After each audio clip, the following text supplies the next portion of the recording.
Hey everyone, who's in? Who's in?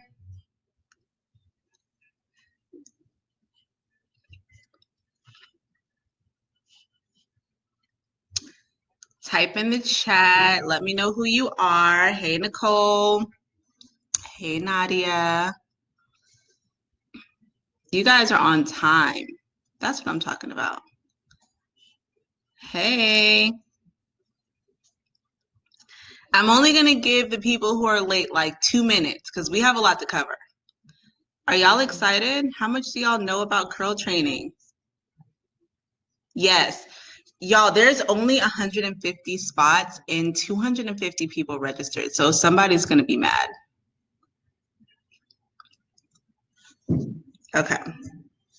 Never heard of it. Ooh, this is exciting. All right, so let's give like maybe one more minute.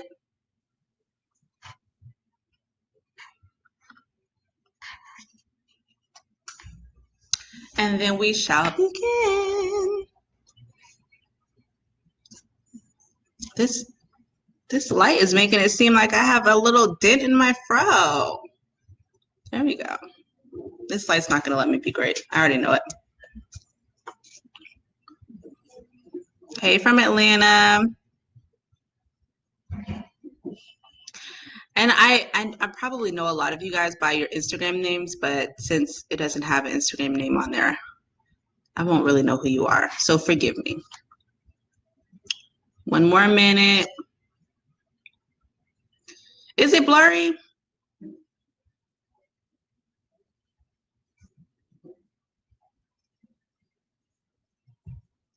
A little. Let me see what I can do.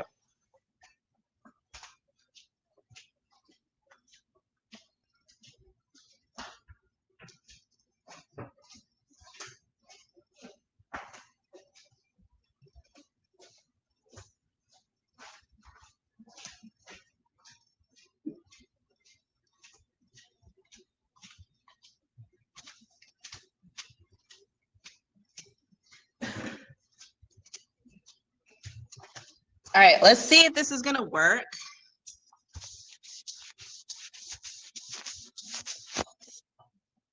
Is it better? If not, I don't know, guys.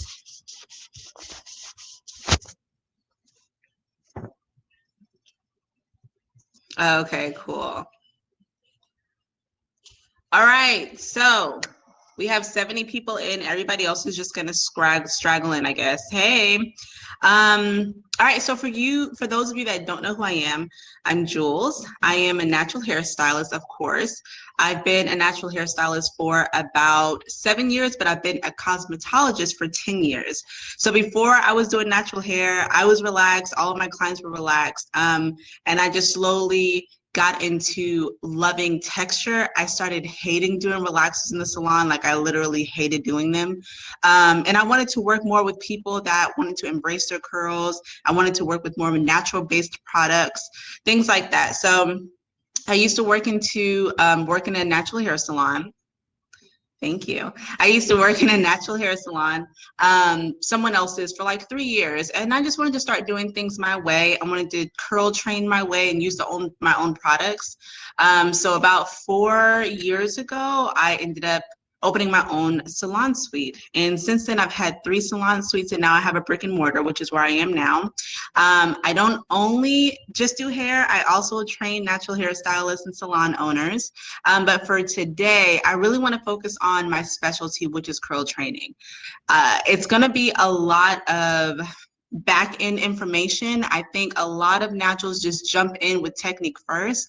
But if you know me, you know that I'm really like knowledge based, I'm really theory based, because when you have all that, you truly do understand why your hair isn't doing something or why it is doing something.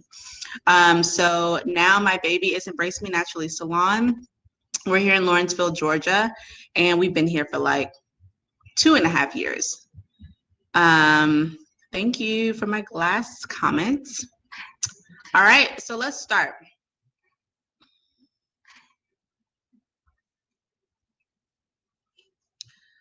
All right, I'm gonna do a poll really quick, you guys. This is super interactive, so if you could always participate when I post a poll. go ahead and do that poll really quick. Curl training did not have a definition when I started it. So this was like, again, like 4 to 6 years ago. There was no definition to it. So I just created my own definition. I think that curl training is the process the hair goes through to reach its full curl potential. The reason why I say process is because you have to change your regimen. You have to do a few steps. You got to do a few treatments before you truly get to where your hair needs to be. Now, again, this is my own definition. So if you've heard something different, I'm sure it's along the lines, but notice how technique isn't even in the definition. It's all about the process, the journey that your hair is going to go through. All right, so a lot of people will ask me who's a candidate and who isn't. So any texture, like in these pictures that has a coil or a curl or a spiral, whether the spiral is tight or elongated, and a zigzag in a wet state. If you see any of these textures when your hair is wet, you are then a candidate for curl training. Now, when you don't really see these textures, there's, and you're, you know that you have texture in your family like curl pattern, then you know that you'll either have to cut your hair because you have so much damage, whether it be by heat or chemicals or neglect. And slowly but surely, you'll start to see some type of pattern. Now, the clients that aren't really candidates are the ones who actually naturally grow out straight curls, not curls, straight hair.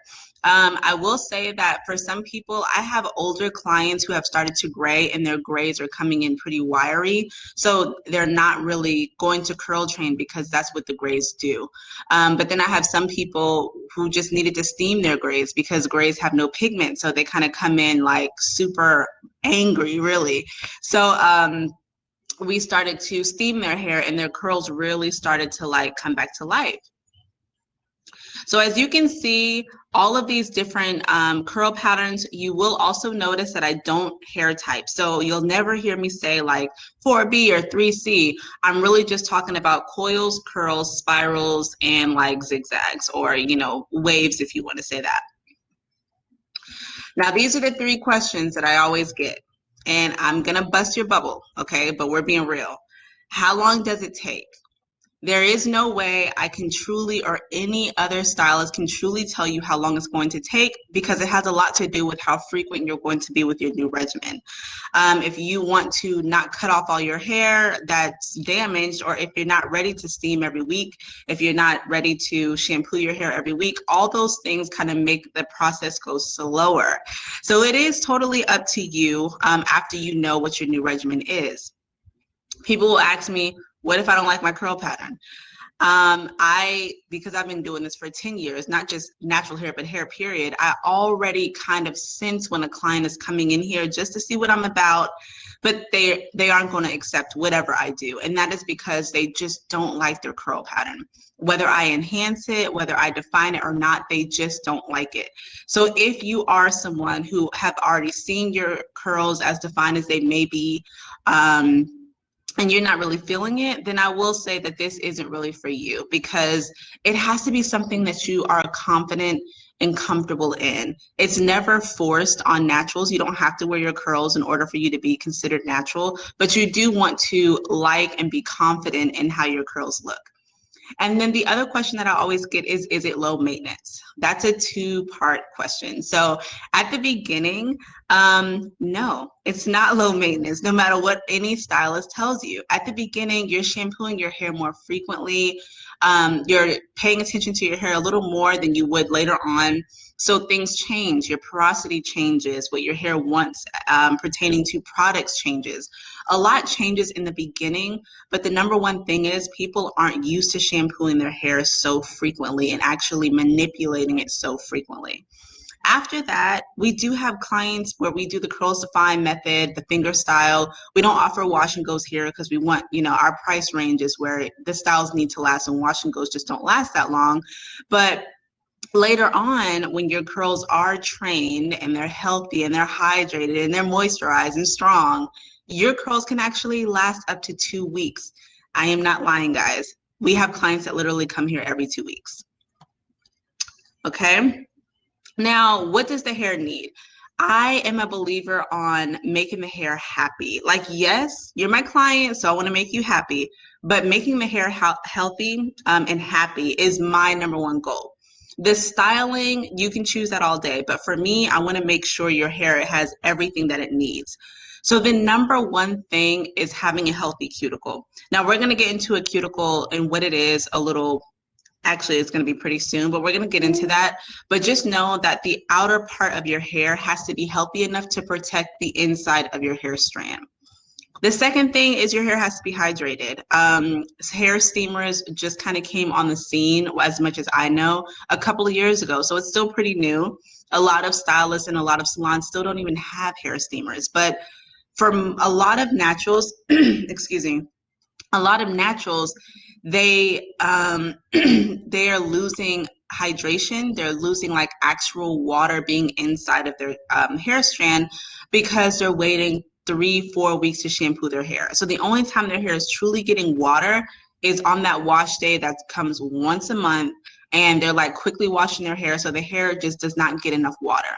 Your hair needs water, not in the form of you like spraying it with water every day, not that, but it definitely needs to be shampooed more frequently than what we know as African American women to do. We know we want our styles to last long. Am I lying? We know we want our styles to last long. We know if we paid for it, like this better last, right? We know all that. So we're not trying to hear you tell me to wash my hair in 7 days. Like that's just not going to happen.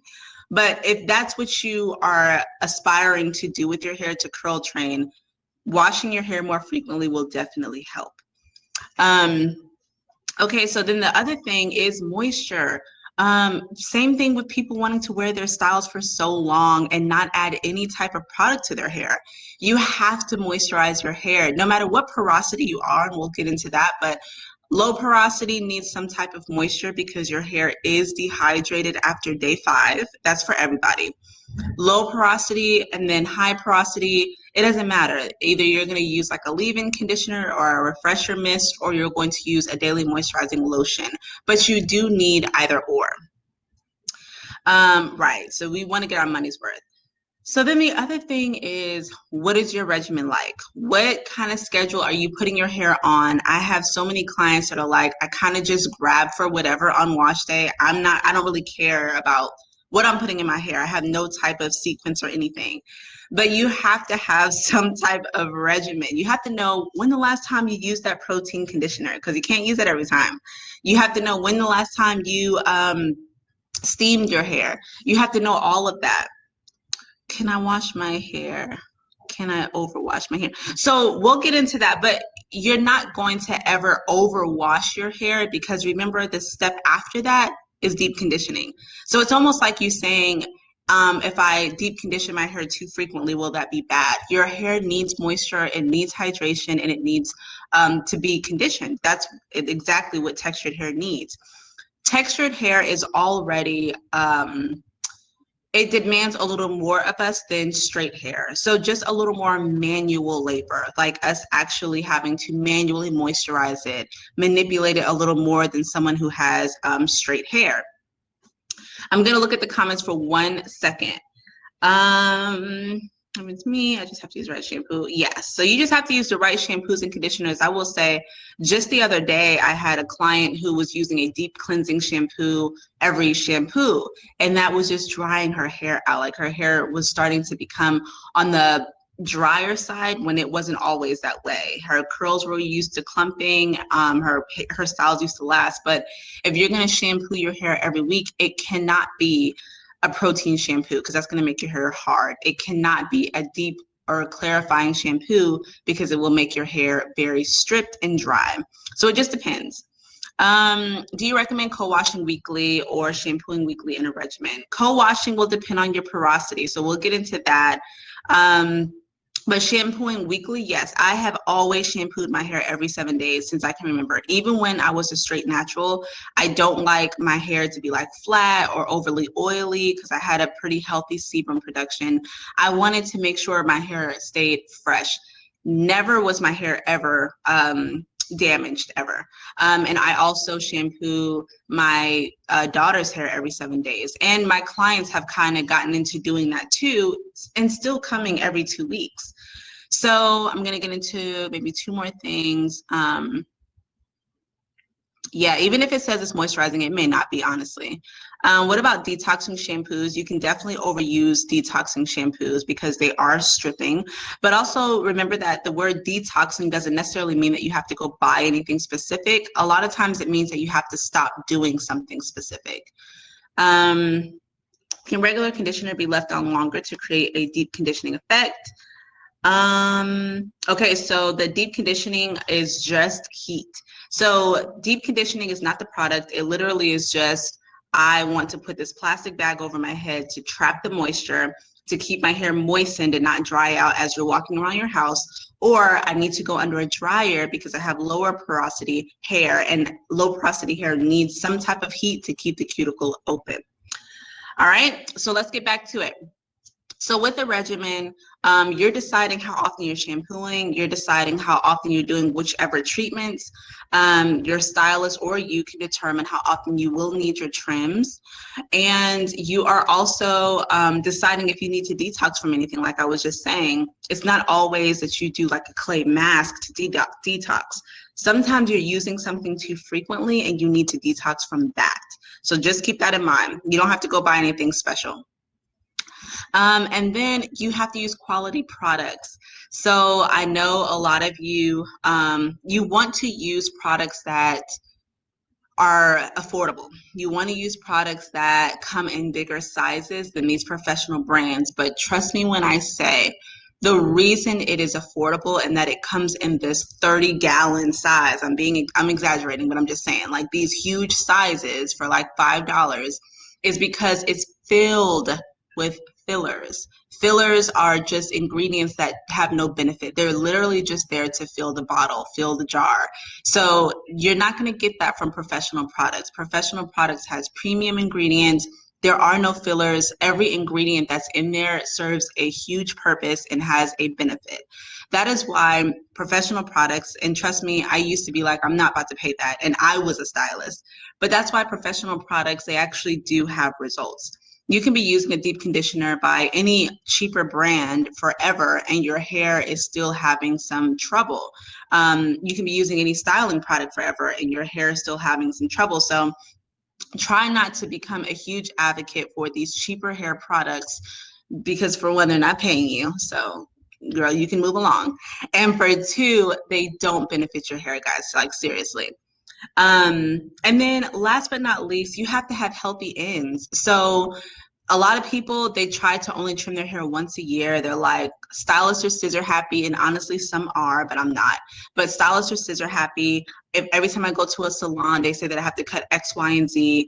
But when I hear that, I'm also hearing clients not trim frequently enough. If you're not trimming your hair every 3 to 4 months, by the time you come into a salon, yes, you actually do need more cut off than you thought or more than you anticipated.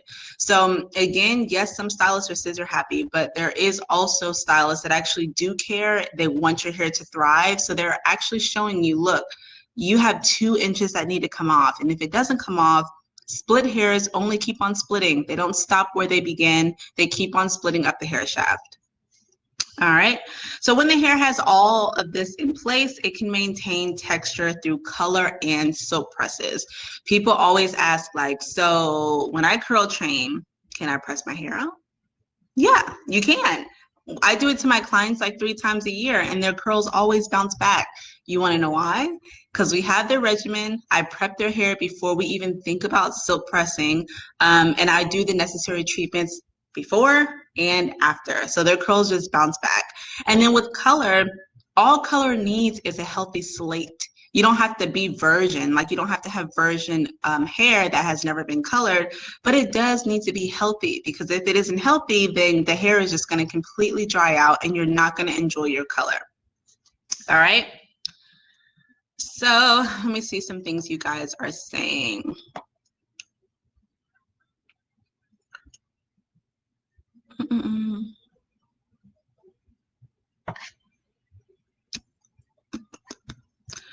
Tell me, shampoo is for the scalp. Focus on my scalp. Yeah.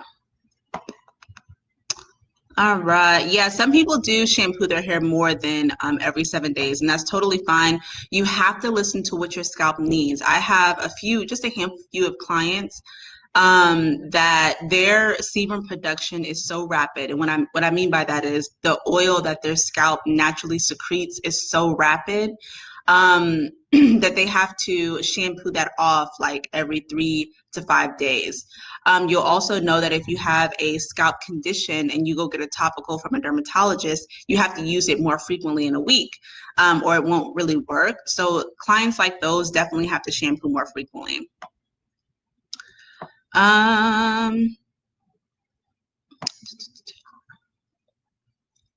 Okay, so, and we'll get into questions like later on. So as long as it pertains to exactly what I'm saying, that's good. But if not, try to hold it off until I have general questions at the end, because we got a lot to cover.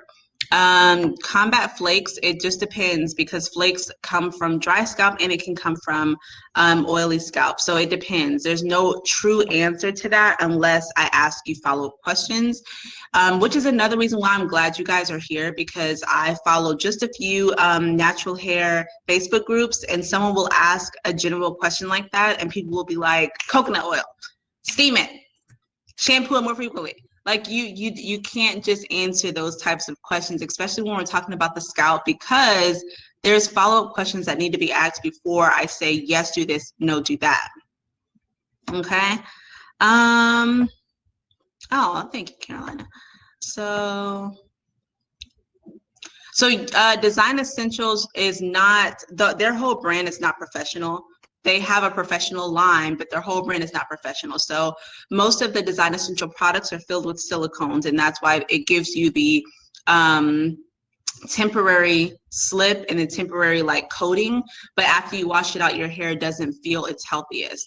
So those are considered fillers. Sometimes silicones have their reasons as to why they're in a bottle, but other times it's for brands to make it look really nourishing, really concentrated, gives you a lot of slip. That's usually why a lot of brands put it in there.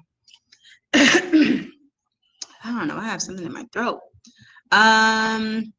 All right, so I'm bypassing the general questions. You guys ask it again at the end. So what I said about color was, and also as long as you're in here, you're gonna get a replay, so that's good. What I said about color is your hair has to be healthy enough to respond to color positively. So if it's not healthy, then when you put color on, your hair will immediately dry out because it already was not hydrated or moisturized to begin with. So it's not that when you curl train, you can't ever do chemicals or you can't ever do silk presses. That's not the case.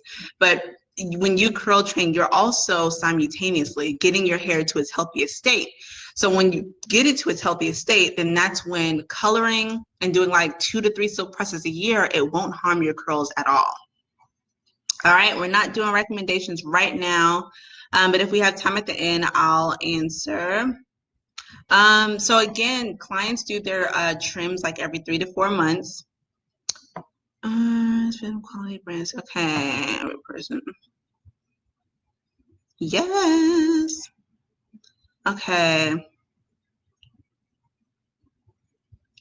All right, so I think I'm where I need it. I don't know what that A word is. And silicone needed for high porosity hair. It's not the fact that it's needed, but high porosity hair responds to it better because the cuticles are so open that silicones kind of help fill those cuticles and then allow the cuticle to start to practice laying down. So you can start to train your hair to be different ways, and porosity does change depending on, your regimen and all that. So it does change. Yeah, it probably tangled your hair because there was no true like cleaning effects, or there was no true smaller molecules to actually get into the hair strand. Everything was surface level ingredients. So that's probably why it tangled. Custard formula. Okay. All right. So let's move on. All right. So you guys, bear with me, okay? Because listen, I feel like I'm a scientist. But I know that when I start talking about these things, when you hear certain words, you're like, Jules, just tell me, is my hair healthy? I want you guys to understand this so that even if you go to another stylist, you can better understand what they're trying to say about your hair. So remember I said that the cuticle and the porosity, we'll get into that. So with the cuticle, if you can just think, everybody talks about the cuticle, which is the outer layer of the hair, right? If you think the cuticle has a job, and its job is to protect the cortex. So if you look at this little diagram, see what the cortex has. Why does the cuticle need to protect the cortex, right? The cuticle is protecting the cortex because the cortex has the strength. So that means how strong your hair is, the moisture, whether you are going under the hair steamer or whether you're actually applying products that are benefiting and penetrating the cuticle, and the color and texture. Do you know what that means? That means that your curl pattern, your color, the pigment of your actual hair, the strength of your hair, and whether your hair is moisturized or not is all dependent on the cortex. If the cuticle is not protecting the cortex, meaning if the cuticle is super high porosity, if you've just bleached your hair, colored your hair, if you keep using synthetic weave on your hair and like back-to-back synthetic box braids or whatever, rubbing your cuticle, if the cuticle is compromised, which you can see at the bottom, where it's like a diagram, normal, closed cuticle, porous, open cuticle, extra porous cuticle. When your cuticles get to that point, you cannot fix it, which is why when you start to grow your hair and change your regimen, your ends still feel really rough because no matter what you do to it, you can do these back-to-back treatments, you're gonna have to grow that portion out. So just to recap, because you guys got this, okay? This is not confusing, trust me. The cuticle needs to protect the cortex because the cortex has your strength, your moisture, your texture, and your color. The cuticle does that by opening and closing. So it'll keep on going like that. Every time it gets wet, it'll lift to bring the water in, the moisturizing products in, and then it will go down to seal all of that in, right? So just to give you a recap on porosity, because we're not going to get too into it, porosity is the way the hair absorbs moisture. So that's water and that's moisturizing products. And it is also the way that the hair retains it. So again, if that cuticle is always open, water and moisture is coming in, but it's also escaping, right? So if the cuticle is always shut, then you have those I'm thinking I'm talking to stylists, you have those friends that say that they always have buildup. And you're like, girl, I use that. I don't have buildup. It's because your cuticles are lowered and products are just like layering on top. Do we have that? We got it? Let me see. Yes, thumbs up, something.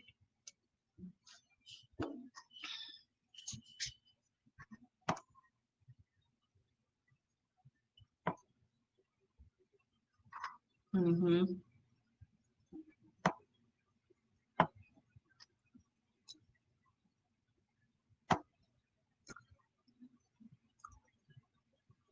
Yeah, the cuticle did not close because of whatever products that the ingredients. I don't use Diva Curl, but I can just imagine that hair would start to break off if it's just like sitting on top. All these products are sitting on top.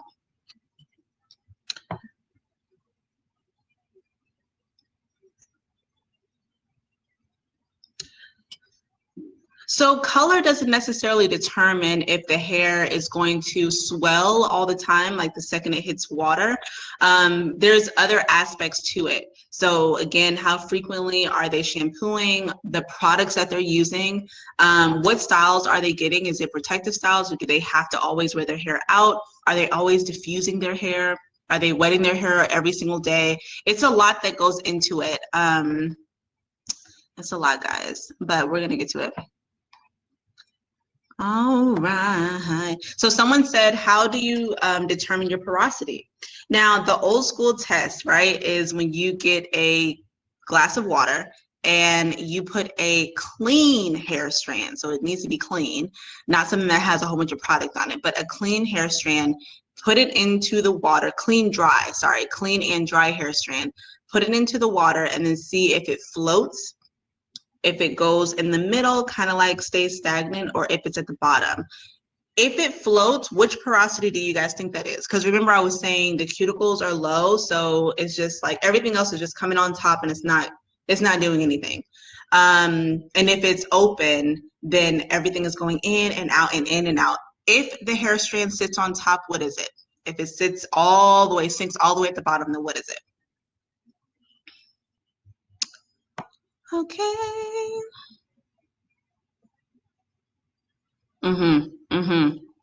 See, guys, I knew y'all was gonna get it.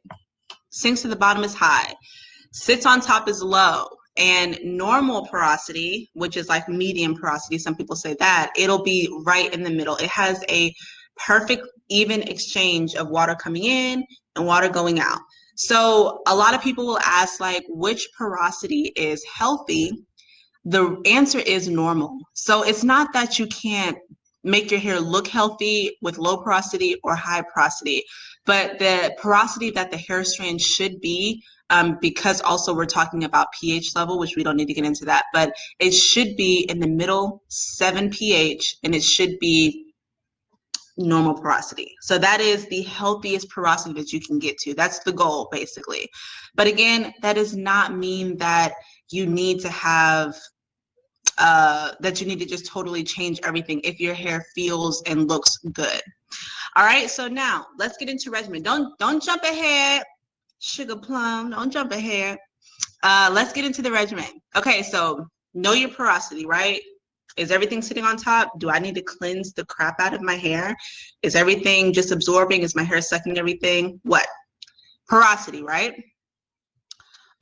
This is a schedule that, I mean, not porosity, the regimen. This is the schedule that we're talking about.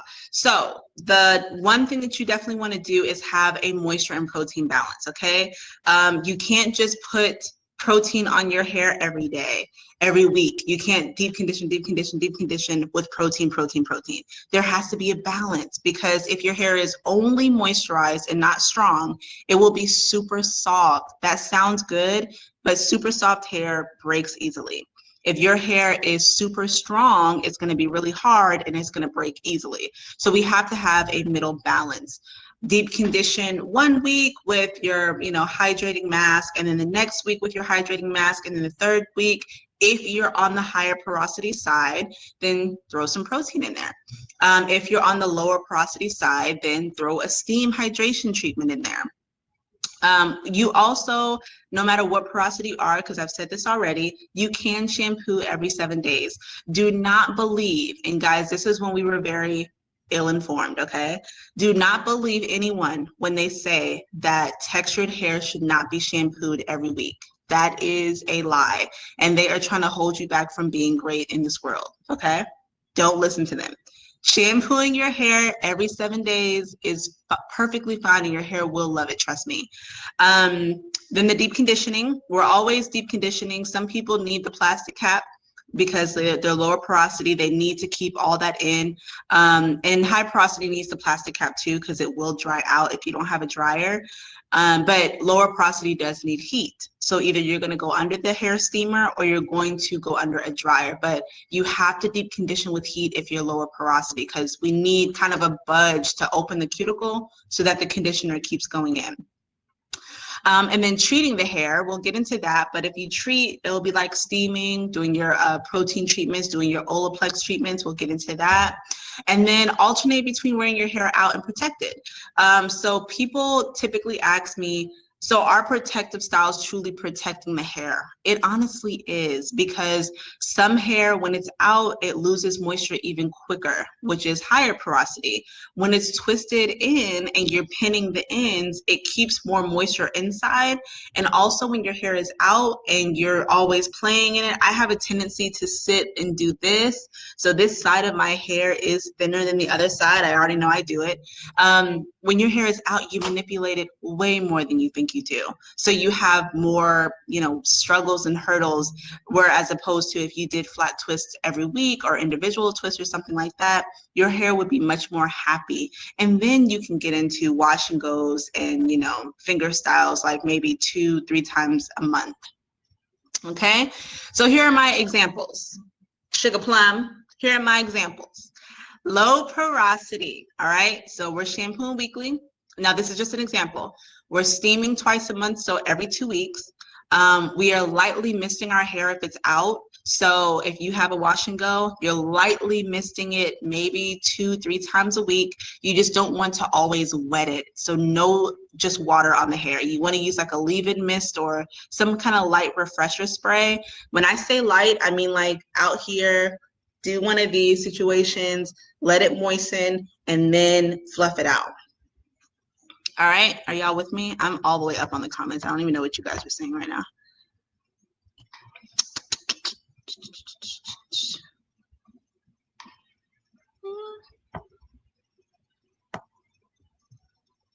Okay, next time I need like an assistant to be like pinning all these questions. All right.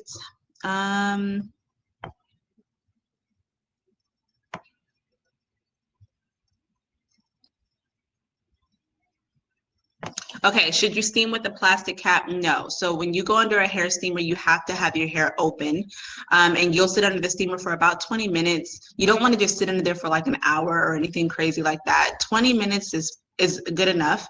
So let's get into high porosity. So when you shampoo weekly, you can deep condition every single week. So this is with higher porosity, it's always hungry. If you can think about it like that, it absorbs so much. So we're using like the masks, we're using heavier conditioners, not in terms of what the ingredient is, like, oh, now I need to use shea butter conditioners. No, no, no, no.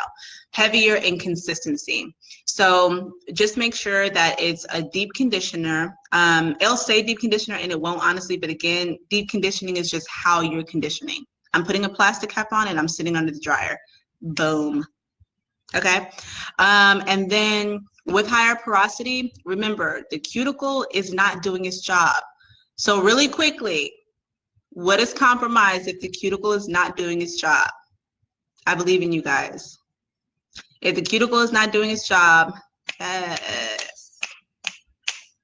So with higher porosity, the cuticle's open, so it's not doing its job, which means the strength in the cortex is compromised. Therefore, we have to actually manually put protein back in. So with high porosity hair, that's when you start to have those like religious protein treatments. So protein conditioner like once a month is totally fine. With high porosity hair, you're gonna have to feed it like the kids that are at home during school during this pandemic that are always asking for snacks. Okay, you're gonna have to feed high porosity hair often. So yes, 5 to 7 days a week. I mean, you will notice if you have severely high porosity hair that you can put a cream conditioner, cream moisturizer on your hair, and your hair will look like you didn't even put it on like 3 hours later. So that's telling you that it needs more because it's been neglected for so long. So you're trying to get it back to the normal porosity. So you're moisturizing every day. And your products, not your products, but your porosity may change because when you start to feed your hair often, that's when you're starting to help the cuticles begin to lower and open the way that they're supposed to.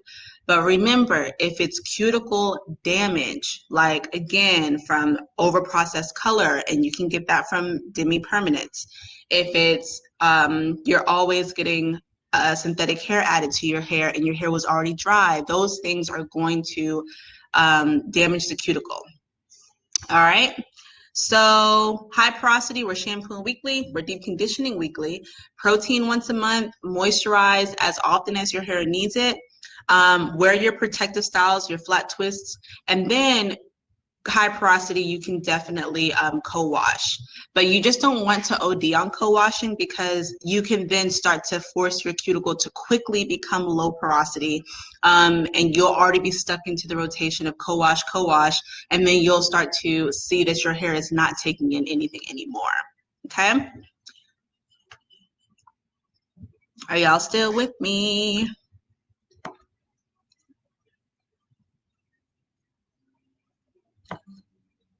Okay, cool. I posted a poll. Let's see what you guys say.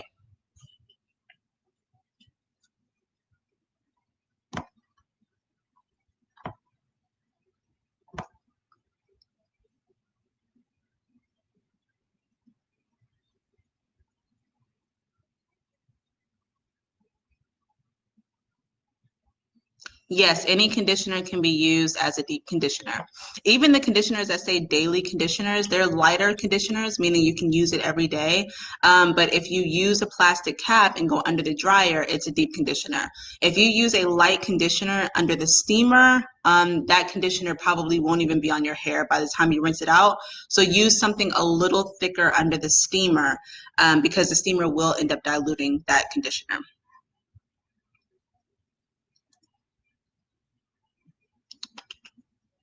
Lightening your hair makes the porosity high, right? It just depends. If you prep your hair right, if your hair was healthy, it kind of, knocks off a couple notches down the porosity spectrum because it is a spectrum. You can be like low, high, not low, high, but low, normal, or normal, high. So it's a spectrum. But when you do lighten your hair and your stylist kind of left it on too long, you do kind of knock off a couple notches and you're getting closer to high porosity. Okay.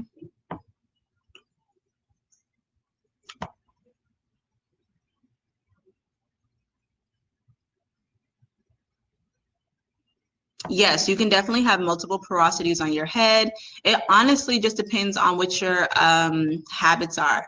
A lot of people will, especially like if you wear buns or something like that, a lot of people will redo this perimeter.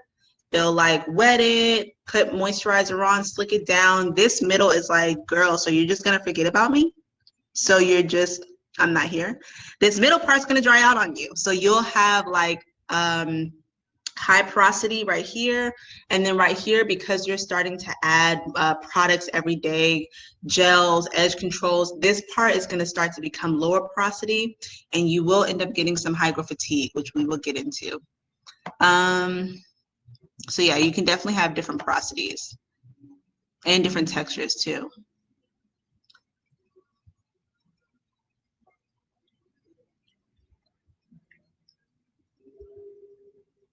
Okay. Can those conditioners not labeled leave-ins be used as leave-ins? So yeah, it definitely has to say a leave-in conditioner. If it doesn't say that it's a leave-in conditioner, it definitely has to be rinsed out.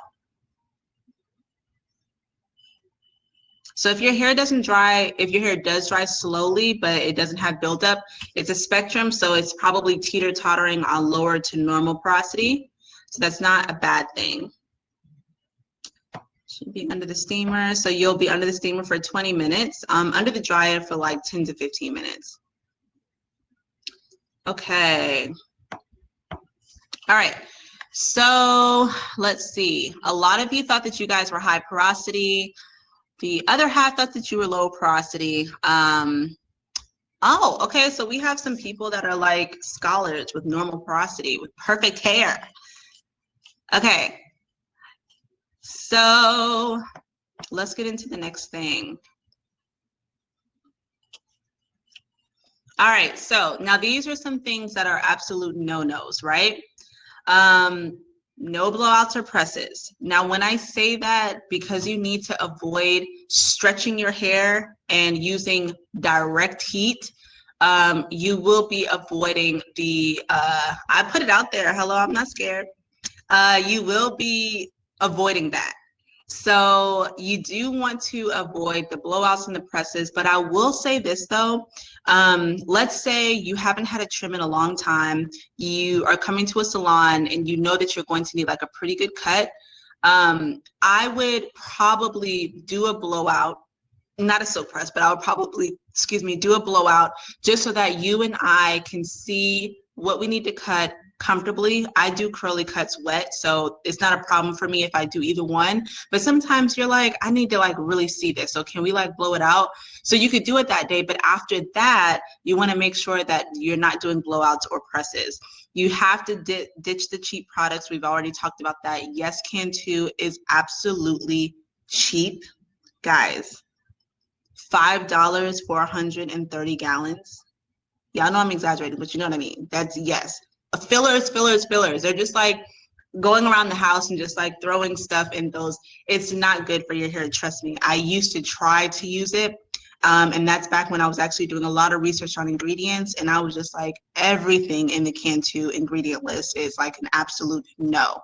Um, you do want to avoid wetting your hair daily or air drying daily. This is causing a lot of people to have hyper fatigue, which is the bottom picture.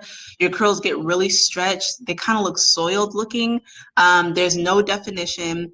Um, and it looks swollen. Like when you twist your hair, it kind of stays elongated and it doesn't look like juicy and plump, and it looks like your hair just stays swollen. So when you always air dry your hair, when you're always wetting your hair with water, you will end up getting hydro fatigue. Now, I know a lot of people are on YouTube saying that this is what they do, but if you are already trying to get your hair to its healthiest, those are the type of tips and tricks you should avoid.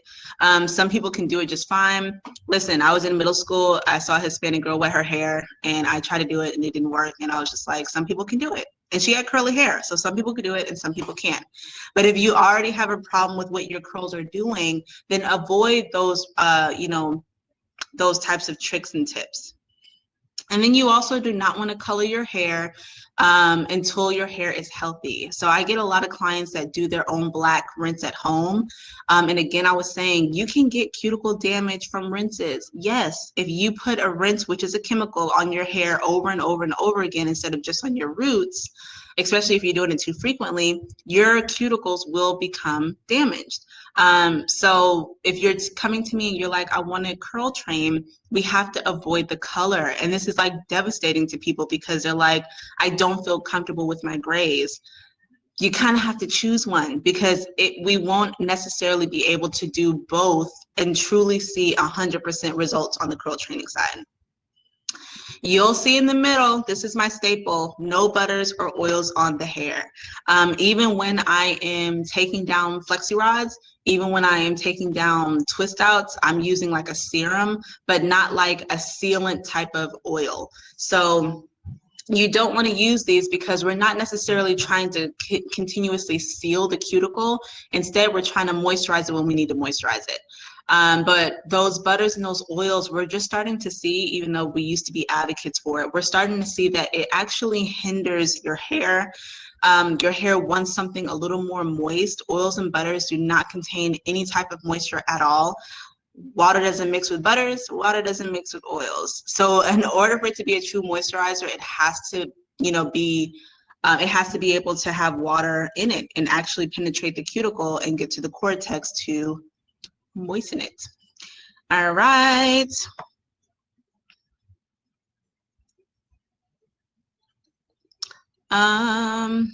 Glad you. Yes, I could definitely do a curly cut wet. Hygral fatigue, hygral, Hygral, is when the cuticle opens and closes and opens and closes. And when you do that too consistently, because it is its job, but when you do it too consistently, like wetting your hair every day, letting it air dry every day, you will then end up having a higher porosity cuticle and then eventually cuticle damage. So you just want to avoid that. All right. Okay. I got my steamer from Spa and Equipment. They only have one, I think. Okay. The bottom picture. Oh, yeah. Okay. So I spelled it Hygral. I am behind on these comments, just reading them. So I'm not saying that argan oil is bad, but on the hair, we're not putting oils or butters if you're trying to curl train. So just get out of the mindset of this is what I was always taught, this is what I always do. If you're trying to curl train and your curls have never gotten to its curliest, then you kind of have to ditch things that you've always done or always thought.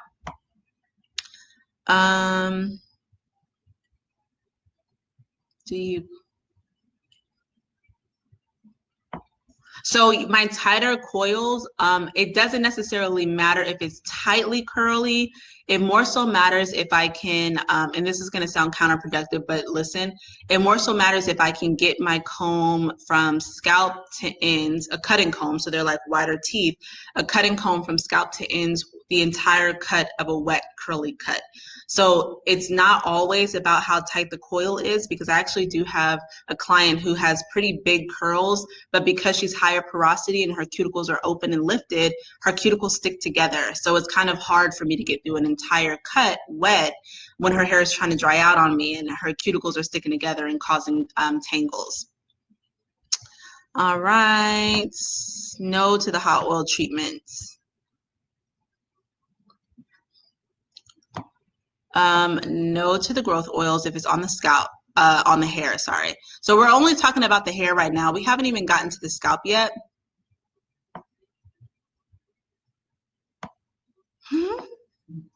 Okay. All right. Henna is the same. I've seen so many horrible cases with henna, only because those people were using it too frequently, like maybe like once a month, and it just made their hair super dry and brittle.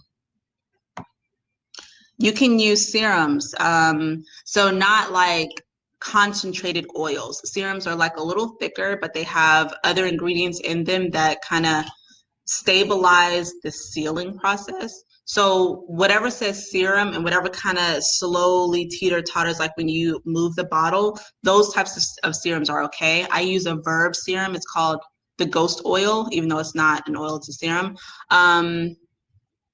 That's the only one that I use right now. I don't really think I use any others. Frequently air drying your hair is not the best, because it will start to train your cuticles to stay open, because the longer your hair is wet, the longer your cuticles stay open. Oh, thank you, Sugar Plum. Yeah, and I'll get to how you guys can reach me after this. Okay, so let's move on because we're already an hour in. These are, now again, guys, if you're in here, you're going to get the replay, so you'll definitely be able to see this. But these are just knowing that the products that you purchase and that you use are important. So we talked about the difference in shampoos, the difference in your conditioners. Whatever it says on the bottle is what it's supposed to do. So just be mindful of that. You don't want to always use a deep cleansing shampoo. You don't want to always use a repair or restorative conditioner. Just conditioning your hair is just covering it basically to deep condition. Masks are always thicker consistencies, so lower porosity hair does not need a mask. It can use like something that says deep conditioning, because brands call deep conditioners thicker products, but lower porosity doesn't always need something thick like a mask. The Verb mask that we use actually works perfectly fine with like all porosities, and the brand is called Verb, so which is also the brand that I had the serum from. They their brand is perfectly fine. Their mask, because it honestly is like a white brand, their mask is considered heavy, but it really is not that heavy. Then the leave-ins, they're always optional. It's always optional to use a leave-in conditioner after you rinse out your conditioner, but it's always beneficial too. So for higher porosity, it's beneficial because you're trying to add as much moisture in, so it dries slower, so the cuticle starts to actually lower.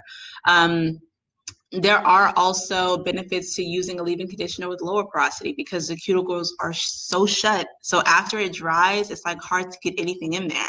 So you want to use a leave-in conditioner to also add as much moisture as you can before that cuticle just totally shuts off on you. Now I use foams. Some brands call foams mousses, but mousses and foams are different. A mousse is a creamier foam. A foam is like a more lighter foam. It kind of looks like soapy. So they're different in that aspect, but we use foams here. We use foams for definition, curl clumping, and then we use creams for the hold and the slip and the moisture. So we don't use gels just because gels do a great job with hold, but they don't have any real moisturizing benefits no matter what it says on the bottle. Gels literally are supposed to seal so that no humidity will harm your hair into reverting. So just because of that logic alone, it's not going to have much moisturizing benefits to your hair. Again, no matter what the bottle says, gels are just going to give you the slip and the hold. Custards are a little different. I've used custards like from Obia. They have some moisturizing benefits, but I just find that with the custards and the gels, when you go to wash that out, it's harder to wash out and your hair doesn't necessarily feel the best after. And then the treatments, protein treatments, you can literally, now when it's a protein treatment, it's definitely going to say it on the bottle. Bond rebuilders like Olaplex, it's a whole treatment. It's very expensive. But Olaplex is for those hyper fatigue people that used to wet their hair often and stretch their hair often and air dry often. So they have those elongated hair strands that have lost texture. Doing an Olaplex treatment for that, an Olaplex treatment if you have color, if you are straight natural and you do a lot of heat, or if you are just highly porous, if you have high porosity hair, Olaplex is great for building those bonds back so the cortex is happy again, and then having the cuticle open and close the way that it's supposed to. Refreshers are also like leave-ins. And then moisturizers are typically creams. They're not typically like sprays, they're typically creams, just so that your hair gets the hydration, but it also gets like a coating of moisture to keep the cuticle down. If it was just a spray, it would evaporate pretty fast. And also it won't really help those high porosity clients because the spray will only make their hair revert. And then last but not least, the detoxing is like stripping your hair of impurities, product buildup, hard water. But also remember that detoxing is just not doing something for a while or not using something for a while. So it's not necessarily always a product. All right. Now, what if your hair still is not curling after all this? These are two clients that I have. The first client, she wasn't necessarily doing the regimen like every single week, so her hair was kind of always dehydrated. I only saw her every month, like once a month, every 4 weeks. So her curls never truly came through, but I will always ask, like, have you really done everything that you can? Were you really shampooing every week? Were you really using the right products? Did you really cut off everything you needed to cut off? Because as you can see in her picture, the top picture, the ends that are lighter in color are the ends that have been drier for longer. So it's the older part of the hair, right? It's been through a lot, but she wasn't necessarily ready to cut all of that off. So that hinders her actually curl training. Then this bottom picture is one of my clients. In her religion, she has to wet her hair every time she has her period and every time she has sex. So I don't know her lifestyle, but that's her religion. So we're always trying to rebuild the bonds. We're always trying to make her cuticle stay down because her hair is always wet, and then she air dries. So as you can see at the bottom picture, her curls look like they have hyperfatigue. They're very elongated. They're really not defined. So have you done everything that you needed to do? If you've been doing everything for a year to 2 years, then you probably don't have the curls you thought you had, but you still have texture. And texture is important because texture gives you the big curls if you did flexi rods. Texture gives you the body and the fullness if you did a silk press. So you still want the texture. So don't feel like totally bad after that. All right, now we were talking about the scalp. Scalp health does matter, guys. So an unhealthy scalp will grow unhealthy hair. If the scalp is tight, dry, or like always itchy with like no real flakes, then it's usually dry scalp and it needs to be oiled like once or twice a week. If you do not oil dry scalp, only the scalp now, not the hair, it will grow out a dry, healthy hair strand. I see it all the time. If the scalp often has buildup, then you just need to shampoo more frequently. The oils that I put on the scalp are like jojoba, grapeseed, a blend between neem and almond oil, avocado oil. So those types of oils are really good. I do honestly avoid castor and coconut because they're super, super thick, even though like in our culture, it's like the thing to put on our scalp, but it is thick. The molecular like size of castor and coconut oil is thick. So you want something a little smaller in molecular size for the scalp to seep through and for the scalp to actually show that it's benefiting from it. So definitely make sure you know what your scalp is doing. The cut matters, the scalp matters, the cut matters. The longer you hold on to damaged or unhealthy ends, the longer curl training will take. The second you cut off like everything that's damaged, and like how beautiful is this picture, honestly. She was so happy that day. The second you cut off what's damaged, your hair like literally springs back and your curls are like, that's what I've been waiting for, sis. This is what I wanted. It loves it, trust me. It is typical to receive a trim every 3 months. So someone asked that. I forgot to put 4, but every 3 to 4 months, the hair will never fully flourish if that's what it's supposed to say, if part of the strand is unhealthy. So just be mindful of that. Now, if you feel like you're ready, your hair will show you some type of texture when it's wet. This is a time that you need to manipulate. Now, if you see both of these pictures on the side, the 2 pictures on the top and the bottom, when their hair is in a curly or wet state, it doesn't really look like it has much definition, right? But when you actually go in with the styling products and your hair is completely wet and you start to actually manipulate it, that's when you start to see like, okay, some textures need manipulation. Some textures aren't going to look that great in just a wash and go when you do very little manipulation.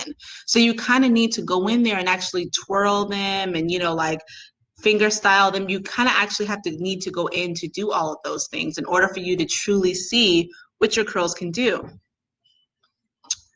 All right, I'm not looking at the comments just yet, but I'm gonna get to them.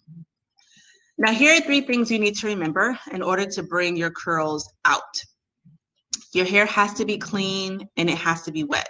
You can't have semi-damp hair and your hair cannot be semi-dirty. So if you're someone who keeps doing co-washing over and over, or if you leave your conditioner in, or if you halfway rinse your conditioner out, you're not going to truly see what your curls can do because your curls will then not truly react to the styling products. The styling products have to have enough space in the cuticle, in the cortex to do its job. So always have a spray bottle with warm water, never cold, always warm water, and then just mist each section you're currently on. So I like to do it in sections with my clients. I don't necessarily slather all the cream on, then all the foam on, and then break through. I do it in sections. Then the product order and the saturation. I layer 2 styling products. I do the cream first. It's like a primer, so I put that on to get the slip and the hold, and then I put the foam right on top of that, and then that gives me the clumps and the definition. So that's what I do. But when you use these styling products, you have to put enough on. So make sure your cuticles are open to receive it wet. So you have to put enough on in order for your hair to truly look like something when you manipulate it. And then when you manipulate, you may need nails. I'm not going to lie. I was teaching this manipulation to a stylist and she was like, I don't have nails, so it's kind of hard to like finger detangle and then twirl. You may need nails. Some people use combs. Honestly, just do whatever you feel like you can do comfortably. But make sure you get all the tangles out before you try to start defining. Many textures, though, they really do need more manipulation than a wash and go. All right. Here's a poll. Are you guys actually doing all these 3 things? Be honest with me. While y'all are doing that, I'm going to read a few questions.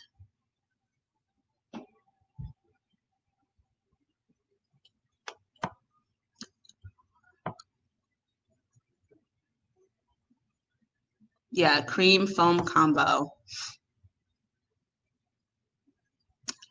If you don't have a hooded dryer, then you can use a handheld dryer. Just don't like make it directly on your head. You'll just be using this type of motion with your handheld dryer. The difference between heat damage and hygrofatigue is your hair history. So either you've been wetting it often or either you've been silk pressing it often. So it's kind of like one of those things where you kind of have to think about what you've been doing and that will give you the answer, which is why I'm a huge advocate on follow-up questions before I give a client an answer. What if your hair does not feel moisturized? Now, there is a difference between your hair being dry and your hair being dehydrated. A client can come in here, walk straight in here, and I'm like, your hair feels dry. But the second I wet it, it doesn't feel that way anymore. Dryness is temporary, softness is temporary. So it really has to do with the product that your hair has on at the time or the way that your hair feels at the time. But your hair truly tells you what it's doing when it's wet.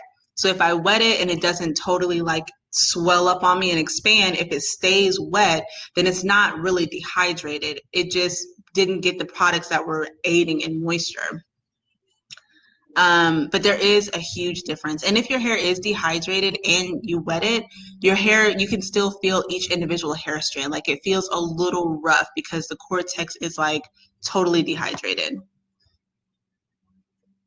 I don't know Milbon. I'm not sure what that is. I don't think I've ever used Bio 7. Cool. Mm-mm.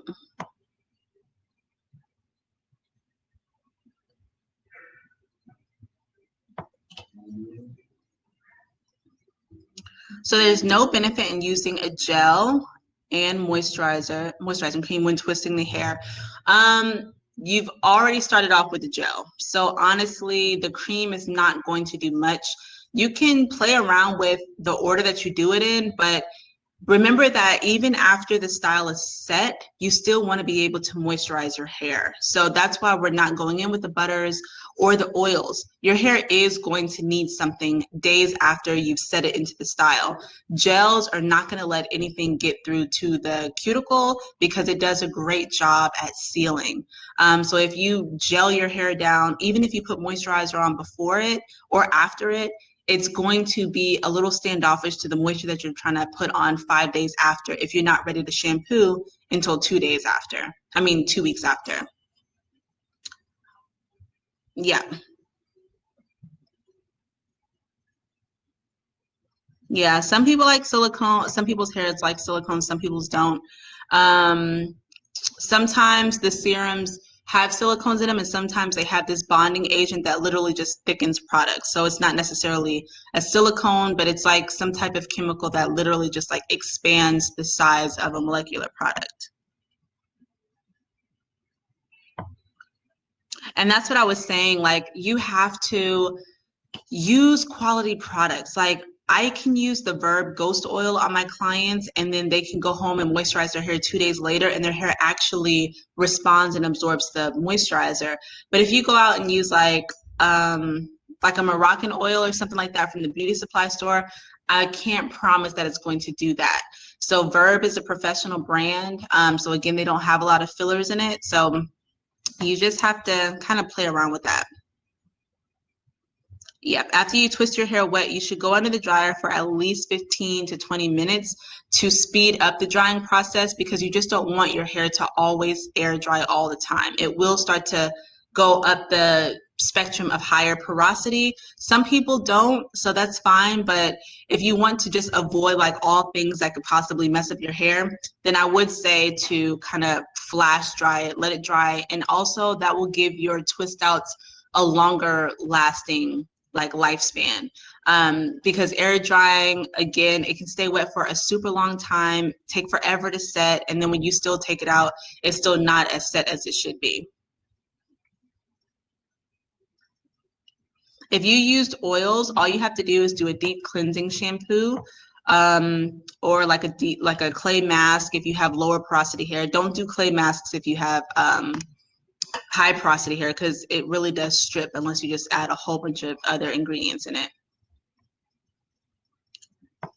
I find that a lot of low porosity clients whose hair is detangled is because they're using really sticky products. So their cuticles are completely shut, but then their cuticles are like sealed with sticky products. So if you don't deeply cleanse that off, your lower porosity hair can have tangles just like high porosity. And then someone asks, how do you know if you're curl trained? So we'll get to that, but curl training is ongoing. But you do know that you've curl trained when your curls last much longer than they used to. You use less products and you need to do less manipulation to your hair. That's when you really know. All right, I think I'm up to date. Diffusers are okay if you're on the lower to normal porosity side, but if you diffuse high porosity hair, your hair is going to frizz faster than you want it to. Can you recover from hydro fatigue without a major cut? Short answer, no. But if you possibly can, you will have to do so many Olaplex treatments, you'll probably like go broke because hydro fatigue and heat damage, it just takes a long time to fix. And if it isn't being fixed, it just gets really expensive. I say grow your hair to a comfortable length and then just go ahead and cut it off. I don't use LCO or LOC method because there's no oils. We're not doing oils at all.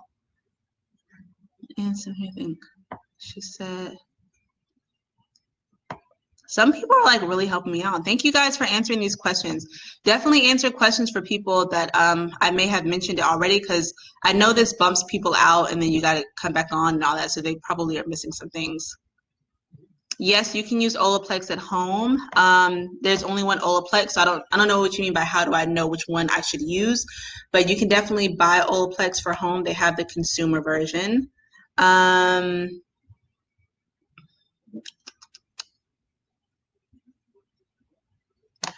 If you are working out pretty often, it depends on your porosity, because if you're high porosity, you can start to co-wash.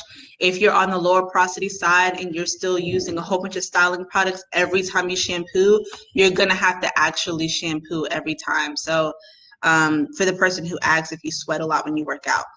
Yep, I'm saying verb, V-E-R-B. All right.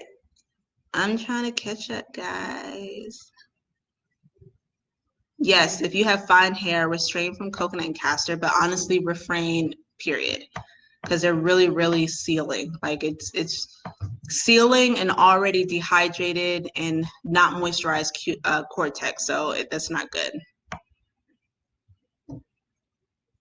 So when you are talking about the consistency of products for higher porosity hair, it'll be creamy products. They don't necessarily have to be super thick, but high porosity is going to do a lot of creams. I probably will use more of my versatile styling cream and then like just the same amount of volume, not volume, but foam.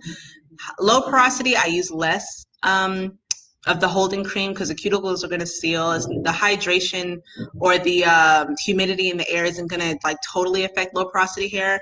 And then normal porosity, you can just play around with it.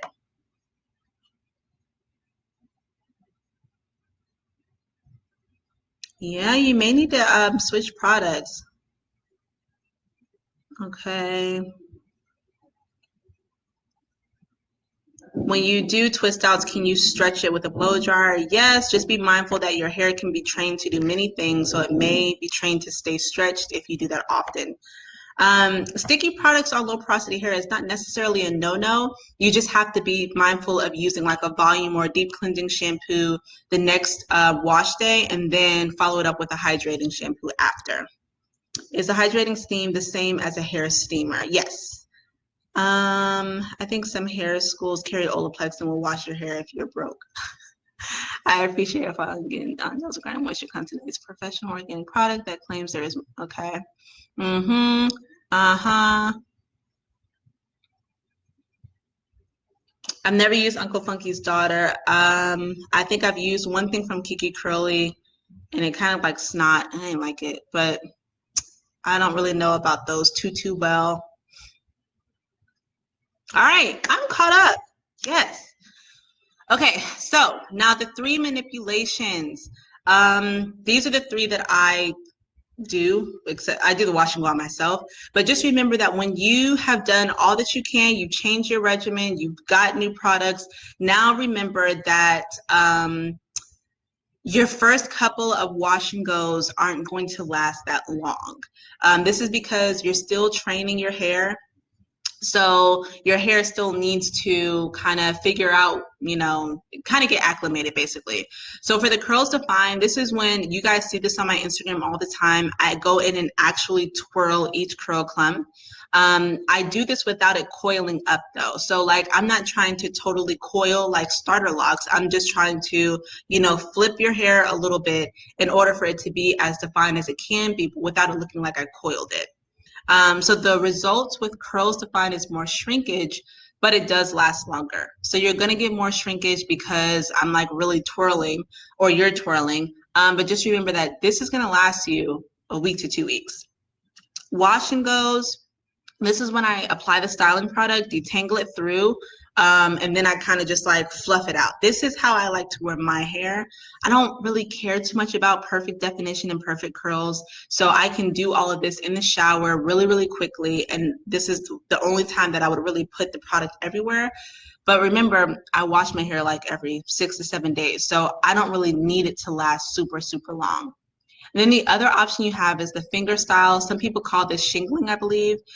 This is when you apply the products section by section and you like rake, like you almost like claw at your sections and then just pull it out and then the curls kind of clump back. You can also use a brush or a comb to do this method because there are like special combs that they have now. You'll get more volume with finger styles, more same day volume, but it may frizz fast. So, and someone's asking about the Denman brush. I just know that when people use a Denman brush, their roots are always very fluffy and not defined, and then their ends are just okay. Your hands are your best tools. So even like the tools that are kind of coming out on the market, they may separate curls pretty good, but I just like the hands because when you go in and claw, you also squeeze, the curls together, making them a tighter curl, and then you break down. I don't know those products. Sion, I think that's how you say your name. All right. Now, let me see if I can.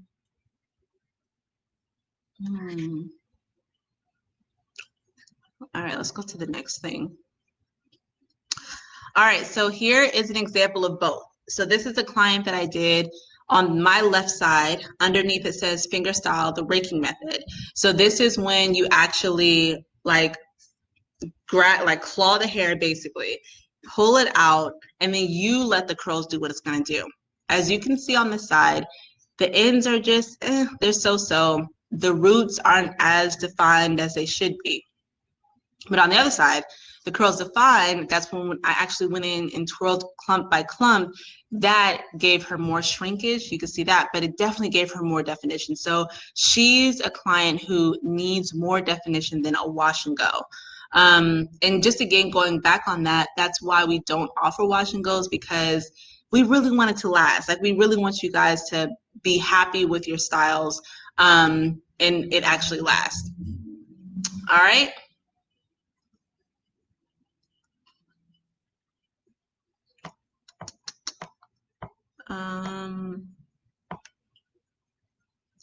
I want you guys to really quick describe like what your present curl pattern is when products are added. Let me know. If you have the zigzag, you'll do more of the finger style. If you have the coil, you'll do more of the finger style. The coils are already really, really curly and tight. So you'll do more of the finger style, just kind of running the product through, like raking it through. And then the spirals and the actual C-shape, S-shape curls, you'll do the curls defined, the twirling method. Interesting answers. Okay. Okay. So a few things. Let me take a sip of water. I have to drink this whole gallon.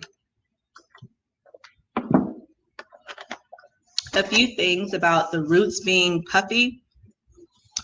Either the client has not been treating their new hair properly. So some people have stages where they do everything that they can with their hair, but then they fall off. So then their new hair growing in just isn't as conditioned. It isn't as moisturized. Also, sometimes people forget to apply the styling products on the roots. But But for her, she was just someone who used to come to me and I did her color, and then I didn't see her for months. So her roots kind of grew in without true treatment. So her roots are a little puffier than the ends. But there's definitely reason for that though.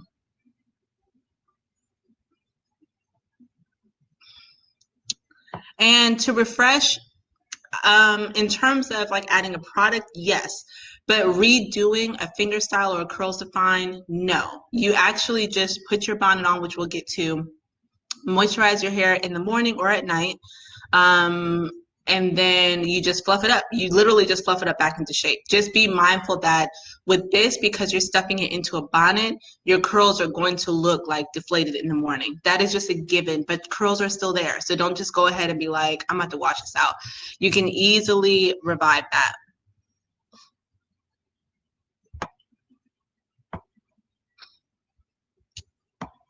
Okay. She's really not on my payroll, but I totally appreciate it. I don't know what the maximum hydration method is. Let me know what that is.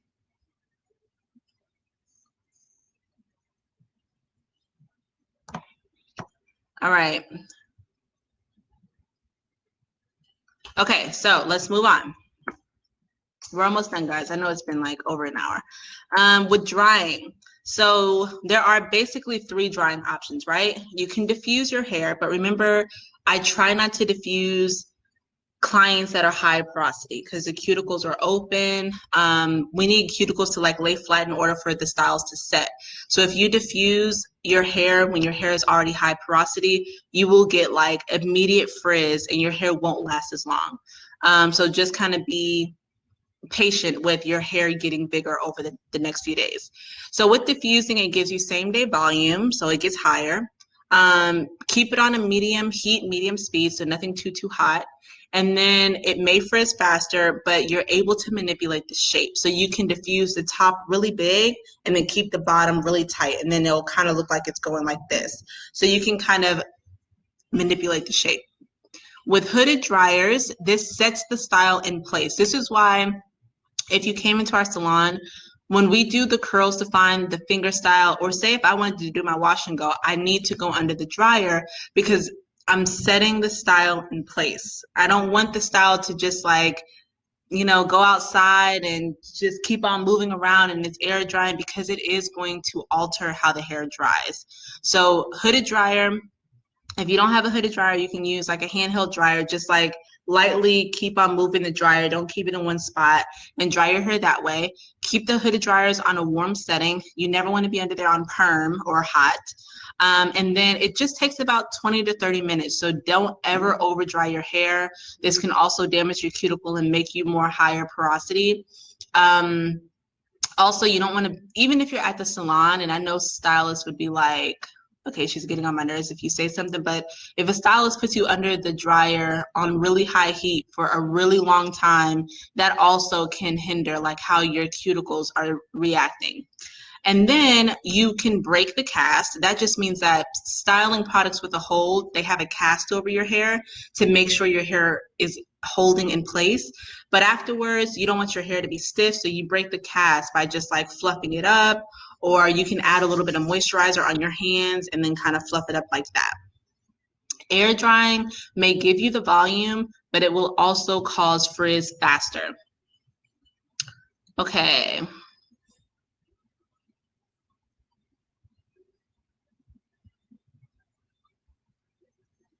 Okay, wait. All right, seriously, Sugar Plum, you're hired.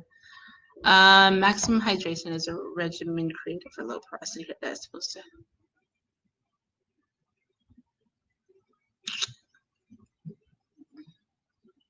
Yeah, light conditioners are much better. Try not to get caught up into these, because like when the LOC and the LCO method came out, a lot of the stylists that, you know, do research like I do, we were just like, no, that isn't, that actually is going to make it worse over time. Now, here's the thing. Sometimes your hair is lacking something. So when you start a new regimen or a new product, your hair loves it. But when you continuously do it, your hair starts to decline and you think it's because of something new. But it really is because you've like OD'd on a new regimen that your hair only needed for a short amount of time, or you OD'd on a product that your hair only needed for a short amount of time. This is why I just started selling protein treatments. The protein treatment I sell is by Verb 2. It's called Reset. I think someone asked that. I just started selling those because I didn't want people to just be at home putting protein on their hair like all willy-nilly. I determine if the hair needs protein when I wet the hair and see how it reacts in my hands. Like, is it coming out in my hands? Is it too mushy and soft? So you just don't want to get caught up into doing a method when your hair needs something very temporarily. Okay, does that make sense?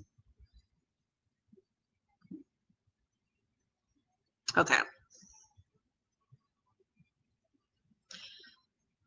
So it doesn't matter about the texture of your hair being under the dryer. Now, remember, we're talking about wash and goes and like curly styles. More so the length, because sometimes the ends don't always dry under a hooded dryer. So sometimes you'll have to like, start to move your head so the dryer gets here and here more a little longer. But 20 to 30 minutes has literally been like almost the same for everybody. And if your hair is like not 100% dry after you're under the hooded dryer, the rest can now air dry. So it's totally fine if your hair is only like 90% dry. That's totally fine if you feel some damp areas. All right. Oh, Tanya. Okay. Okay, I didn't know that. Okay, so from what Tanya just said about the yogurts and avocados, some people do bananas, some people do mayonnaise. Remember, guys, the reason why a lot of professional stylists, especially the ones that like went to school, don't do concoctions with like grocery products, I'm being funny but not funny, is because your hair does not have a digestive system. Um, I heard a stylist say it that way before, and I'm like, yes, she like said it perfectly. The reason why hair products are formulated like and they have bonding agents and stuff is because we know like water isn't going to mix with this product. You have to like use another bond agent to put it in for this. Right, Maya. So you can't just slap avocados on your hair. You can't just put a coconut oil on your hair. You actually have to use a little bit of this, a little bit of that, this bonding agent, a little bit of distilled water with the pH of where it's supposed to be. You have to use ingredients that way. And that's why professional products are a little more expensive, because even the cheaper products are kind of just throwing these things in the pot. Yeah, they're stabilized, because if they weren't, I'm sure they'll have a lot of lawsuits, but your hair is just not necessarily going to do what you think it's going to do. You're kind of just doing it out of habit, out of cultural tradition, out of something that you believe is working, but you do want to actually use a concentrated protein treatment or an actual moisturizer that's really moisturizing your hair and not just coating it, and you think that your hair is taking in all that it's supposed to. The dryer doesn't matter. You can use any dryer. So if the hair comes out after washing, detangling, it needs protein. No, you more so want to talk about if it is like short pieces, because if it's like breaking, yes. If it's breaking off and you haven't used protein or anything strengthening in a while, yeah, you would do protein. If it's super, super soft and it's breaking as you're manipulating it, then yes, you would do protein, but not necessarily if you get like shedded hair in your hand on wash day, no. All right.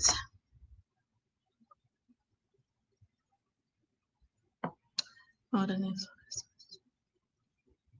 Yeah. All right. So, yeah, we're right here. Okay. So this is one of the YouTubers that I actually follow. I actually met up with her one time because we were going to do like a little meet and greet at my salon. And I just love the way that she articulates things. This is one of the few YouTubers that I will definitely say listen to a certain degree. I think she's only said one or two things that I don't 100% agree with. But she likes to stretch her hair and diffuse her hair on wash day. Now, this is totally fine, knowing that going under the hooded dryer will set your curls and it'll last longer. But she stretches her curls, so she'll like diffuse it, but as she's diffusing it, she'll kind of stretch it and then diffuse it here, stretch it and diffuse it there, and then manipulate the shape of her hair. That is fine as long as you do it once every wash and go.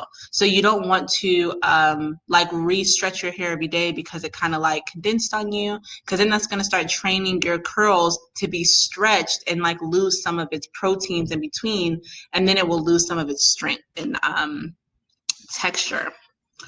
Okay.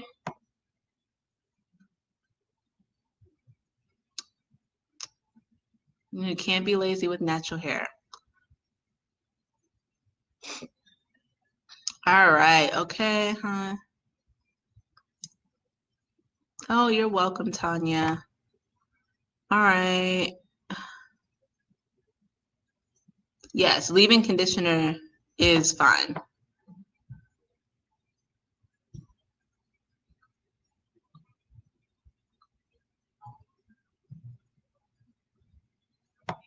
All right. There is a really cool, and I'm gonna let you guys go in a second, I promise. There is a really cool video. Like if you literally just type in rice water, there is a girl. She has some type of, she went to school for some type of science. I forget which one, this Black lady. And she was explaining and showing you her experiment with rice water. I think you guys need to find that video because it just shows how much bacteria grows in the rice water before you actually apply it to your hair. Because I know some people are waiting overnight or waiting for it to cool down or whatever to like use on their hair. The research this lady found was like crazy. And one of the things that she was saying was, this is why African American women have so many scalp and hair problems, because for some reason we're trying to do random stuff with groceries and just eat it and like just enjoy it. But you don't want to keep on doing all of these tricks, methods, and these new use this, because we don't really test it long enough to know if it's going to harm our hair.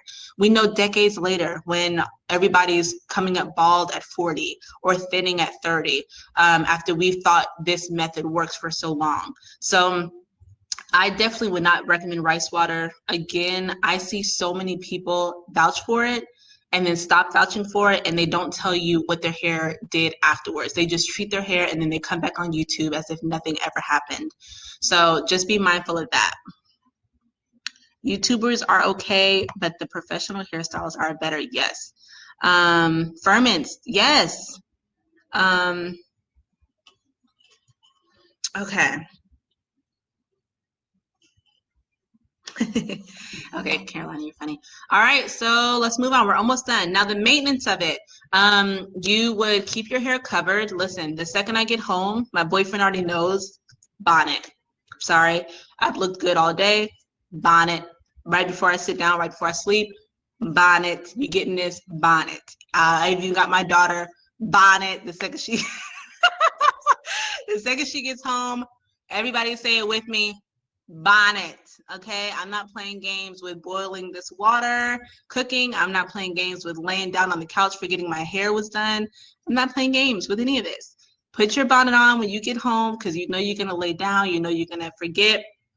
And you can moisturize your hair in the morning or at night. The difference is when you moisturize it at night, like for lower porosity hair, and then you put your bonnet on, your hair has a better chance of like the moisturizer actually absorbing, because it's lower porosity, sitting in and without all of the environmental like things coming at it.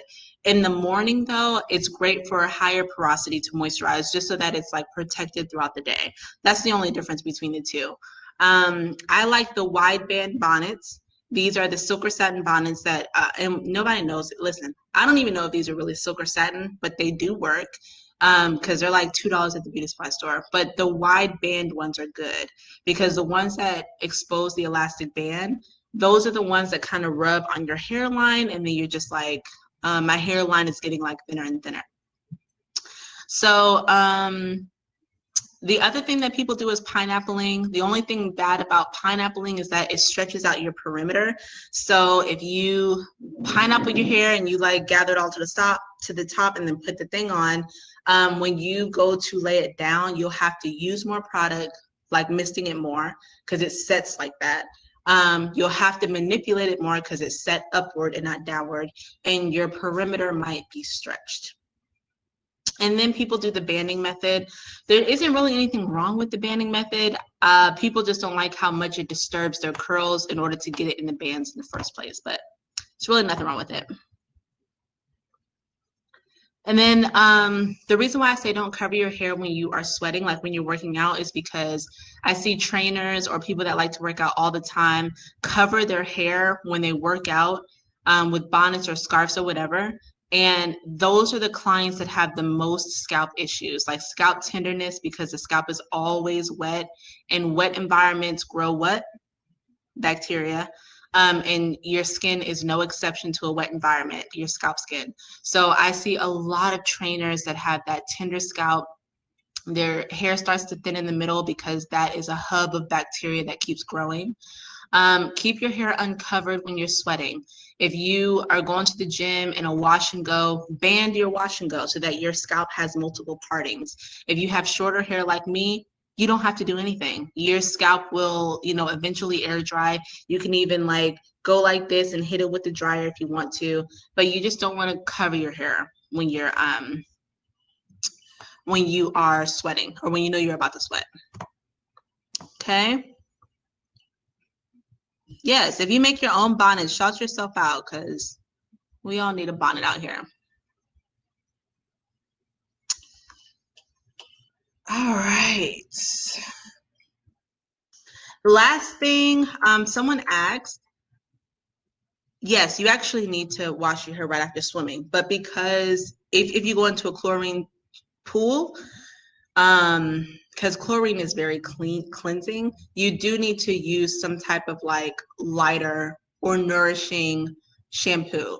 Because if you use another stripping shampoo on textured hair, that's just going to be like, oh my God, your hair is going to be very knotted. But you do need to wash it after chlorine water. All right, so ongoing, your porosity may change. If your porosity was super high and now you're doing all of these great things to it, your porosity is going to change. But just stay consistent with your regimen. If your porosity does change, then change your regimen depending on your porosity. And it's important to never stop analyzing your hair and your scalp, and then make the necessary changes, okay? The other thing is do protective styles off and on. So remember, alternating between wearing the hair out and wearing it protected retains more moisture. And for the very tight, coily hair, because it's always all shrunken up and tangles very easily, you can retain more length if you wear styles that stretch your hair out more. So individual twist or flat twist and then pin it up, those styles have definitely helped my clients retain their length over time when they have very tight curls. And then last but not least, your quarterly silk trims.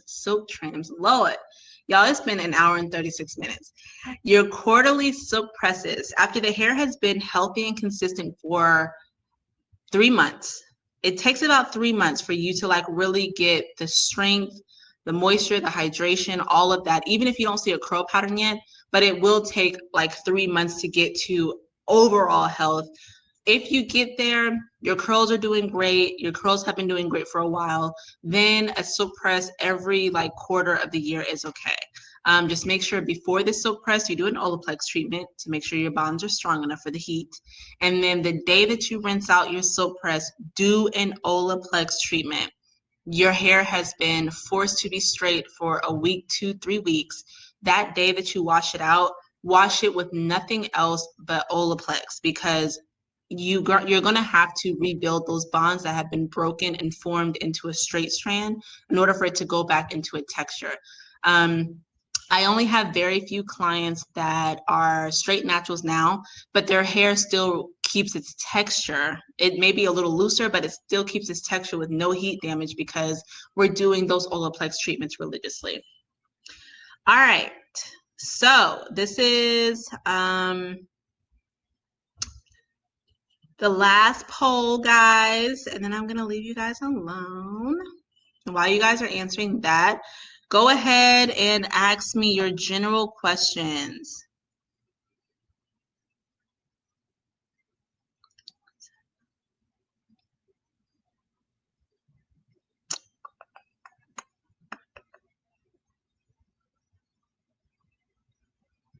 The Nairobi foam has a lot of alcohol in it. Back in the day, it sufficed, but now there's so many foams that they are way more moisturizing. I sell my foam on my website, embracemenaturallysalon.com. A few other foams that I vouch for is Aunt Jackie's grapeseed foam and Design Essentials almond avocado foam, and that's about it. Oh, and then the Dew. I like their foam too. But please don't ask me about other foams because I do not know. Trim is every 3 to 4 months, depending on if your hair is very tightly curly, if your trim was done over a year ago, or if your hair doesn't stay wet long. That will all determine if it's going to be trimmed wet or dry.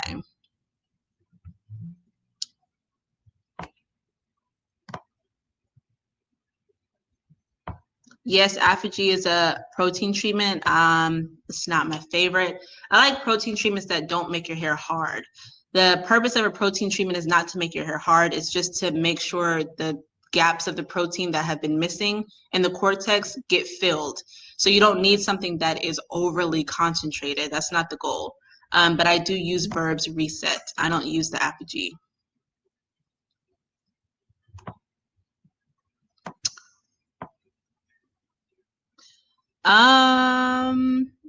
My product smells are all lightly floral, like jasmine oil, if you can get a sense of that, or rose water. They all kind of smell something similar to that. All of my products, from shampoo to conditioner, are on my website. But other brands that I like is Olaplex, Verb. I like the Dew. I love the Dew, and there is a professional brand called Influence. It's a Black-owned professional brand.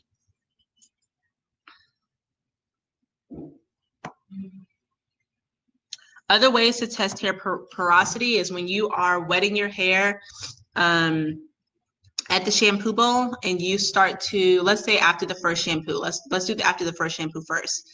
If you wet your hair after the first shampoo, you've rinsed out the shampoo and your hair is swelling, it's normally high porosity. If your hair starts to have the water beads on top of the hair strand, almost like literally water droplets sitting on top of your hair strand, then it's typically low porosity. So the hair is really repelling that water.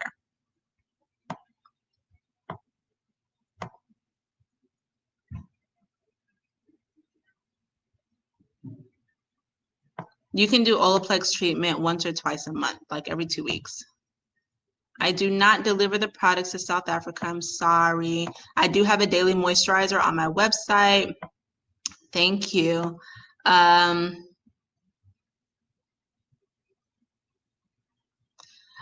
First time appointments with me is $135 to $150. That's the cut, any treatments you need, and whatever style we're doing. Website is embracemenaturallysalon.com. If you're a stylist, make sure you're at trainwithjules.com. And really quick, guys, one of the reasons why I did this is because I've started something new. I know that natural hair is an ongoing learning experience. It's for me and for the stylists that I teach. We're all learning too. There's so much to know. It's beautiful. That's why I chose this industry. And because of that, I want to offer like a networking membership. So what this does is I actually have a network membership where you can join. We will all be a family. You can share your experiences, share your questions, DM me directly. It's an actual app that you can download. And I do weekly posts. This is new now, so I'm really excited about this. Weekly posts They're all categorized, so you can quickly find something under regimen. You can quickly find something under consultations. I do lives, so I'll be actually going live and doing live discussions that are exclusive and nobody else can see it. And I will have an activity feed. So it's almost like an interactive secret Facebook page. This is going to be $9.99 for natural clients. And if you are an actual stylist, it's $15.99 because we'll be going way more in depth with things. So if you guys do want to join my network membership, make sure you click that little button right there. It is new. All of the information is going to start posting under the topics in the next 2 days. So if you do pay for this network membership, just make sure that you get acclimated with signing in and going, following whatever topics you want to follow. Make sure that you do your bio, upload a picture, do all of those things, because in 2 days, I'm actually going to start filling in those topics. And as I'm filling them in, you'll get like a little ding on your phone and be able to watch it, ask questions, all of that stuff. So that's going to be my network membership. Don't forget to click that. But if you don't click it, it's on the Embrace Me Naturally Salon website. And it's on the Train with Jules website. So if you don't click it right now, then it's definitely still going to be under the other ones. If you came in late, and if I'm skipping your questions, it's most likely because I covered it. So the replay will be sent out to anybody who came in. And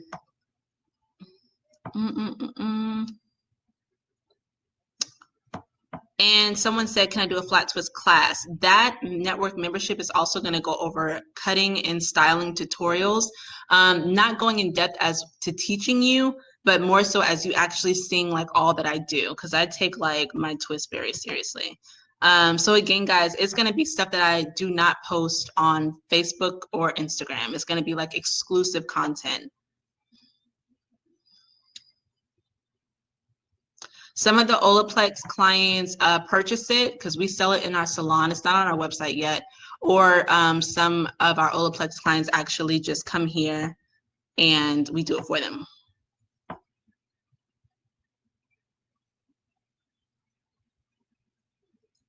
So the changing, okay, what causes the top hair or outer hairs to be dry before anything else? The difference in porosities. So you can have different porosities on your head. Red King Cat, I actually used to use that. So yeah. Thank you. Verb Olaplex and the Deux, D-O-U-X.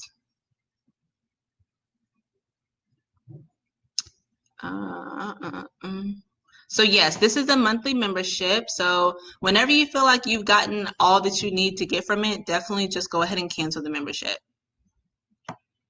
Yep, you can send pictures. You can post pictures on the network activity feed. You can ask for advice. I'm going to have a lot of polls on there so that you guys can let me know what you want me to start posting.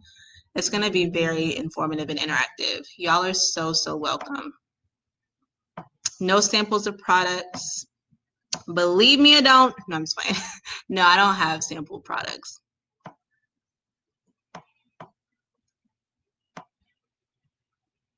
I haven't used Mizani in a while, but I know that they switched their ingredients.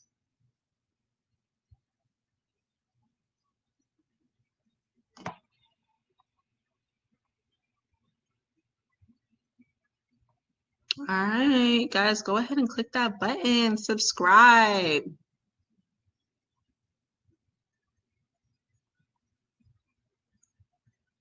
All right, I think I have all y'all's questions. All right, any more questions? We're good. We're good. We're good to go. I said we're good. We're good. We're good to go. I said we're good. Good. Goody. Goody. Good to go.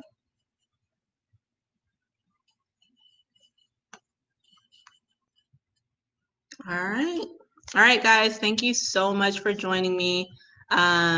If you join, the replay is going to hit your email in maybe an hour. Make sure that even if you don't choose to sign up to my monthly network, you share it with someone who might actually benefit from it. I really appreciate you guys. And I am about to be outie 5,000.